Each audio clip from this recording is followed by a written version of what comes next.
We're going to begin this morning with the busy slate of primary elections. Voters in 4 states are heading to the polls to pick party nominees for key governor, Senate, and congressional races this fall. But the focus is really on Georgia, a new battleground that could determine control of Congress. The state continues to draw the ire of former President Trump after election officials there, all Republicans, refused to overturn the results of the 2020 presidential election. Now some of those key GOP figures are on the ballot facing Trump-backed challengers. We're covering it all this morning with NBC News senior political editor Mark Murray and correspondent Ellison Barber, who's at a polling location in Atlanta. Good morning to both of you. Ellison, let's start with you, and let's start with the Georgia race for Senate. You've been following the Republican Herschel Walker, the Heisman Trophy winner.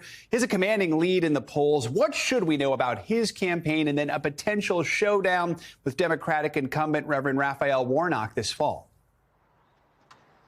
Yeah, I mean, after today, once we have definitively confirmed who the nominees are going to be on each side, it's expected to, of course, be Herschel Walker on the Republican side and incumbent Senator Raphael Warnock on the Democratic side. But this is a race that will very likely determine who controls the United States Senate. Let's look at some of the polls to start off, because most of the action here has been on the Republican side. The Republican primary is crowded, but that being said, Herschel Walker really does have a commanding lead. His closest challenger in the latest poll is trailing by more than 50 points. At a rally in Athens last night, Walker focused a lot of his speech on his personal story and criticizing President Joe Biden and his administration's policies, from actions at the U.S.-Mexico border to economic actions related to inflation and prices that we're seeing at the gas pump. Interestingly, though, as he spoke last night, he never mentioned Senator Raphael Warnock by name. He talked a lot,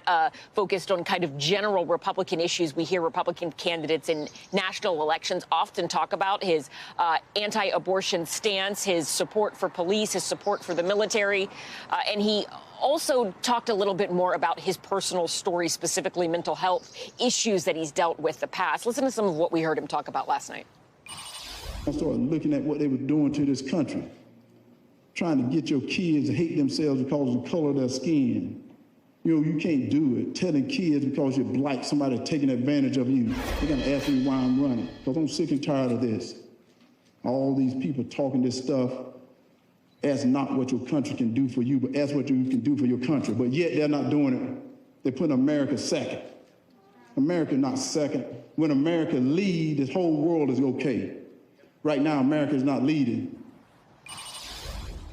So he's alluding there to critical race theory and the debate over that. He is endorsed by former President Donald Trump, and that's actually who encouraged him to run. A lot of the things he talked about seem to mirror some of the talking points, if you will, that we've heard from the president as well. Joe. So, Mark, in the wake of 2020, Georgia was one of the states to pass restrictive voting laws after the election, which some fear will suppress turnout. This is the first real test of those new rules. What are you going to be watching for? So far, Joe, early vote turnout has really skyrocketed from what we saw in 2018. And so early on, it does seem that the participation has really increased. But we're going to watch today on how people do on the day of primary vote, if there are long lines, problems with voter access. And it is important to remember that a primary electorate turnout is much different than in a general election. Fewer people participate in primaries than they do come the general election. But as you did mention, this is at least a first test of how people might be able to cast ballots and their access after those voter restrictions. And one of the races we're also watching, Ellison, the Georgia race for governor. Former Vice President Mike Pence was in the Peach State yesterday. He's rallying support for the incumbent. That's Brian Kemp, who is leading in the polls. This is Pence's latest break from Trump, who's endorsing the former Senator David Perdue. What more should we know about this race? Yeah, I mean, you look at this race, and it was something that a few months ago felt like it was going to be a whole lot closer than it turned out to be. According to the Real Clear Politics average, Kemp has steadily expanded his lead in the polls. He's now at 56%, with Perdue at 34%. As you said, former President Trump was actually part of a tele-rally last night with former Senator David Perdue around the exact same time that you have former Vice President Mike Pence holding a rally, standing alongside Kemp. This is a big deal, this endorsement, this divide, if you will, because on Pence's side, it's hard to see that rally last night, his support of Kemp as anything other than a blatant act of political defiance against his former boss. And for a lot of people, they're looking at that and saying, hey, Pence has some different individual political aspirations moving forward, and that may be part of why we're seeing this split here. And Mark, real quickly, we have primaries also in Alabama, Arkansas, and Texas today. What are you keeping an eye on? Yeah, Alabama Senate, where you have Richard Shelby retiring from the Senate, Mo Brooks, who had been endorsed by the former president Donald Trump, then that was rescinded, is in a three-way race that could be headed to a runoff. Joe, I'm also a native Texan. There are runoffs happening there, including a progressive versus incumbent Democratic member of Congress race, as well as in an attorney general race where the end of the Bush political line and the legacy of the Bush family could very well be at the end of the line if you end up having George P. Bush lose the runoff for attorney general in Texas. Lots to watch. Ellison and Mark, thank you both so much. We're going to be covering it all day long. Hallie Jackson now will broadcast live from Georgia for the primary election coverage starting at 5 p.m. Eastern. Then at 8 p.m. Eastern, Chuck Todd and Kristen Welker host in-depth coverage and analysis of election results in Alabama, Georgia, and more. You can watch the Meet the Press Election Night special tonight, all right here on NBC News Now. President Biden is heading back to Washington this morning after wrapping up a summit in Tokyo. He met earlier today with world leaders of the so-called Quad nations, Japan, India, and Australia. This was the president's first trip to Asia since becoming commander-in-chief. NBC News White House correspondent Carol Lee joins us now from Tokyo as this trip winds down. Carol, good morning. So the president's comments on defending Taiwan if China invaded made headlines yesterday and really hung over this summit. Give us a recap of the final day of the trip and what was on the agenda. Sure, Joe. Well, he had that meeting with the Quad, and then he did individual meetings with the Prime Minister of India and Australia. And then but hanging over this, as you said, were his comments on Taiwan. And so the president was peppered with questions about that and tried to clarify and say that the U.S. policy of leaving it sort of publicly unclear how the U.S. would respond if China were to invade Taiwan, that so-called strategic ambiguity. He's saying that is still U.S. policy, that nothing he said changes that. Take a listen. Mr. President, is the policy of strategic ambiguity towards Taiwan dead? No. Can you explain? No. Mr. President, would you send troops to Taiwan if China invaded? Our policy has not changed at all. I stated that when I made my statement yesterday. Now, the White House, from their perspective, they feel good about where they are right now in terms of how this is playing out. They feel like they're walking this line of saying something that's getting a lot of praise back at home from Republicans, but also pleasing Taiwan, while at the same time not really antagonizing China too much by saying that policy still remains the same. Carol, the president also addressed the war in Ukraine, urging world leaders to step up more to try and stop Russian President Vladimir Putin's aggression in the country. Tell us more about that. What's he calling for? Well, one of his main messages, Joe, was that this is not just about Ukraine, that Ukraine is not about Europe, that Ukraine is more than just a concern for Europe, that it's a global concern, and it's a concern particularly for this region. And he also painted a rather stark picture of what's going on in the war in Ukraine. Take a listen to that. Among the closest we have on Earth. And today we also participate. We're navigating a dark hour in our shared history. The Russian brutal and unprovoked war against Ukraine has triggered a humanitarian catastrophe. This is more than just a European issue. This is a global issue. It appears to me that Putin is just trying to extinguish a culture. He's not even aiming at military targets anymore. He's taking out every school, every church. Now, one of the president's goals while here in Asia was to demonstrate that the unity that the U.S. and Europe have had in the face of Russia's aggression in Ukraine can also be applied here in the Indo-Pacific were China to ratchet up its tensions in the region. And, Carol, now that the summit has concluded, what's next for these nations and for this alliance?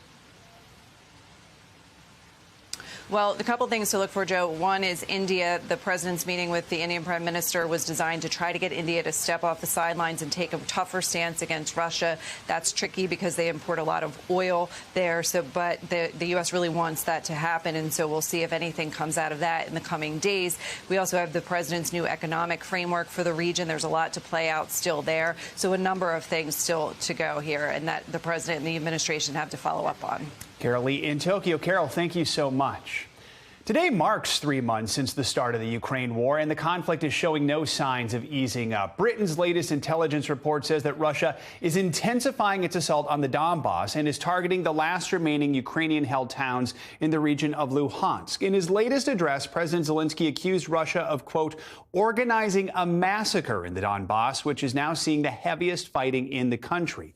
NBC News senior national correspondent Jay Gray joins us now from central Ukraine. Jay, thanks for joining us. So what is the latest in the Donbas, and just how close is Russia to capturing the entire Luhansk region? Well, very close, Joe. And you're right. That Donbas region is seeing not only the most intense fighting right now, but of the entire campaign by Russia over the last 3 months here. Severe attacks to the area using missiles from boats and submarines, as well as runs by Russian jet fighters dropping bombs. You've got tanks on the ground, and you've got heavy artillery, howitzers being used. So it is a very intense, very bloody battle. In fact, one of the mayors in the region says that the Russian troops are using a scorched earth plan of attack and just destroying everything in their path. One of the key linchpin cities in that region is Donetsk. It's still held by Ukraine fighters who are withstanding attacks from 4 sides from Russian troops, but still maintaining control of that city. I think a lot of people look at that city as the one that is the major, the primary area of contesting right now. And Jay, I also want to ask you about Kharkiv, a major city where there appears to be new signs of things actually returning to normal. Authorities say they're planning to reopen the subway system. You might recall that's where so many people had actually been sheltering early on. Is there a sense that the worst is now over there in Kharkiv, or are there concerns that Russian forces could return? Well, it's amazing to see that. You're absolutely right. People had been seeking shelter and staying for weeks in those terminals, and now they are opening back up. No, that's a sense of pride for Ukraine and its army. They were able to push Russian troops out of the Kharkiv area, the second largest city in this country, and they do feel like they have it secure at this point.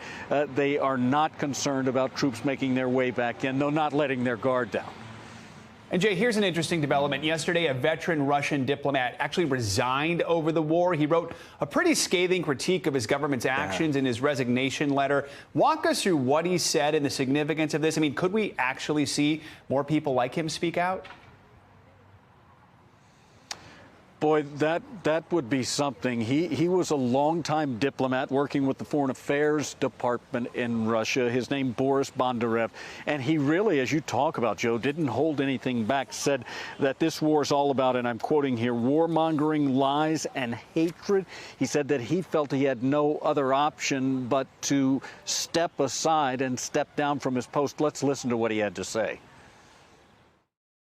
I, as a Russian diplomat, can no longer be associated with this. Ukraine is a pivotal moment, because when there is no choice after that, there is only one choice: is to leave, to quit.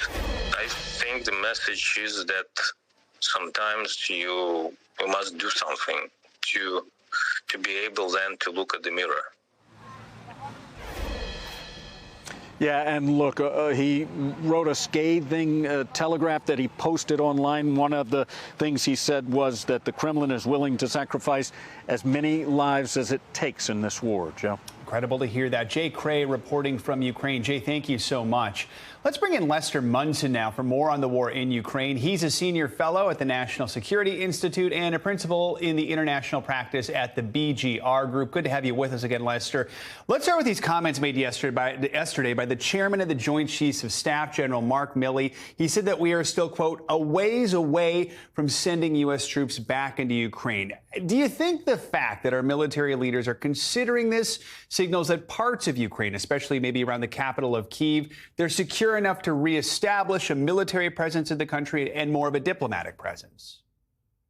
I think that's exactly right. We're also seeing really maybe the endemic phase of this war, where we're going to be shifting from crisis into kind of a long-term, ongoing, almost frozen conflict between Ukrainian forces and Russian forces, particularly in the east of Ukraine.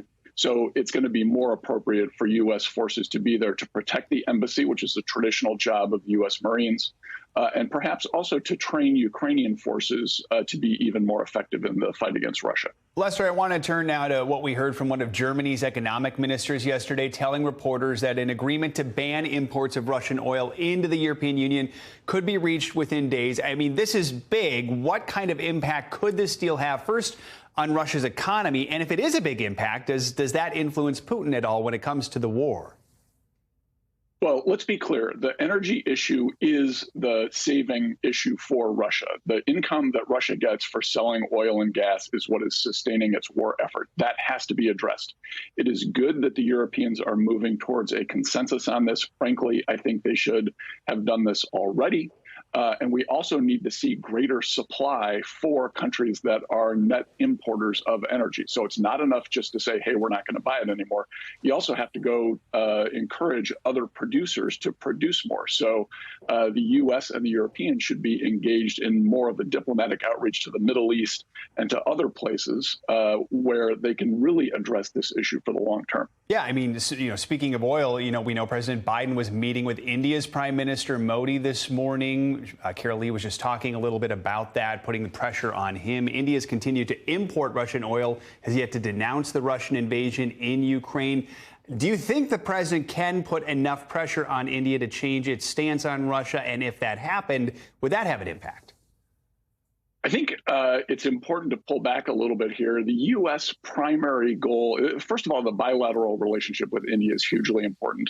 And the primary goal for the U.S. in its relationship with India long term relates more to China than it does to Russia. So the Quad, which they had the meeting just recently in person in Tokyo, the purpose of that is really to galvanize those countries in the Indo-Pacific against China, not against Russia per se. And so we do need to be a little bit careful. There's a lot of different priorities for the U.S. on the Eurasian landmass, and sorting those out is a tough job occasionally.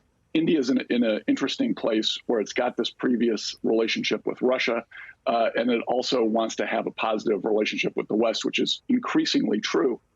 So that's something that really needs to be managed on a daily basis. Lester Munson with a good global perspective there. Appreciate your analysis this morning. Thank you so much. And be sure to tune in to NBC News Now at 10:30 p.m. Eastern tonight for an in-depth look at Vladimir Putin's history and what drove him to this point, with Keir Simmons bringing us this special titled Putin's War. American families found a bit of relief this week as pallets of baby formula arrived from Europe. The shipment had enough formula to feed 9,000 babies and 18,000 toddlers for 1 week. But families are certainly not out of the woods yet. As of last night, 43% of formula supplies nationwide were still out of stock. Another military shipment is expected later this week, but true relief for parents may not come for several weeks. NBC News business and technology correspondent Jolene Kent has the latest. That emergency military aircraft carrying all of that formula has now been on the ground for more than 24 hours. And this has parents asking more questions about when additional formula will become available, putting even more pressure on the White House to deliver. When the first emergency aircraft for Operation Fly Formula landed, it delivered a sign of hope alongside growing nationwide panic. Everything is empty. I don't know about y'all, but this is scary. Aboard the C-17, more than 70,000 pounds of hypoallergenic formula, enough for 9,000 babies and 18,000 toddlers with cow's milk allergies. But just for 1 week, a drop in the bucket. The formula will be sent out to families over the next 2 weeks through hospitals and pharmacies. Hi. In New Jersey, Isabella Gagliardi has been facing the shortage since January, before her son Thomas was even born. It was definitely a lot of relief where I was like, okay, something is happening here. But I think it was still really frustrating because we've been talking about this for a really long time. Families are demanding more answers from the White House. Today, the vice president saying, our administration is working around the clock to ensure that there is enough safe baby formula available for all who need it. The White House also announcing that 2 major manufacturers have received Defense Production Act approval to purchase expedited ingredients and supplies to ramp up production. One of the manufacturers, Reckitt, which owns Mead Johnson, predicting to NBC News it will be producing 40% more formula in June. But supply chain experts say the Defense Production Act can only help so much. How much of a difference can this make in getting formula on shelves soon? It really won't make too much of a difference. The problem is that the formula manufacturers don't have that extra capacity. So if a factory goes down and then you go to another factory and say, hey, look, we want more formula, they're not going to be able to produce as much as you're going to need. For now, Isabella is relying on her family and her mom group to get what her son needs. We take pictures of the formula shelves whenever we're there so other moms can see, like, Walmart in, wherever has this in stock. If you need it, you just shoot on over. And it's unfortunate that it's kind of fallen on the shoulders of mothers who've already had to do so much. The big question right now is when more formula will become available on store shelves. And what we know so far is that second formula flight arrives in Virginia on Wednesday, but that's carrying additional hypoallergenic formula. We also know that the closed Abbott plant is supposed to reopen now within 7 days. And if that happens, that formula would hit store shelves, according to the company, in mid-July at the very earliest. Thanks to Jolene Kent for that report. Time to get a check on your morning news now. Weather Michelle Grossman is with us here this morning. Hey, Michelle, good to see you. Good to see you. And we are looking at a really active day. Yesterday was really busy. Once again today, we have lots of storms. We had a soaker yesterday. We even had some tornadoes in South Carolina. Lots of wind reports throughout the Carolinas and also the South. Active already this morning. You can see these darker colors here. That's where that heavy rain is falling. Even seeing some lightning, hearing some thunder. And this has been over the past few hours. This will be the trend as we go throughout the day. Look how long this stretches here, at least this threat, from the southern plains all the way to parts of the Carolinas once again. This is a really slow-moving storm, so it's going to bring browns of rain. Where you see the yellow here, that is where we're most likely to see this severe weather. So 15 million people at risk. That includes Wichita Falls, Dallas, Shreveport, over to Lubbock. And we're looking at winds gusting to 60 miles per hour. Some large hail, also the chance once again for a few tornadoes. This will be a big concern over the next few days. The grounds are already so saturated. We're adding rain on top of that. And up to 5 inches in some spots. It's falling fast, and we could see 2 inches per hour in some spots. So again, where you see these darker colors, that corresponds with higher rainfall, so even up to 5 inches in some spots. As a result of the repeated rounds of heavy rain, we are looking at a flood threat. That's where you see the green. We do have flood warnings. They're going to be coming in and out as we go throughout the day. Remember, a flood warning is where we're actively seeing some flooding happen. Now, in a huge contrast, we're looking at a heat advisory in the interior parts of California. Look at these temperatures, Joe. 100 degrees in Sacramento. That is 18 degrees above average for this time of year. My goodness. 100 in Sacramento in May. Wow. Crazy, right? Either too much or too little rain right now. Exactly. Right. Thanks, Michelle. Appreciate it. See you next hour. Thanks for watching our YouTube channel. Follow today's top stories and breaking news by downloading the NBC News app.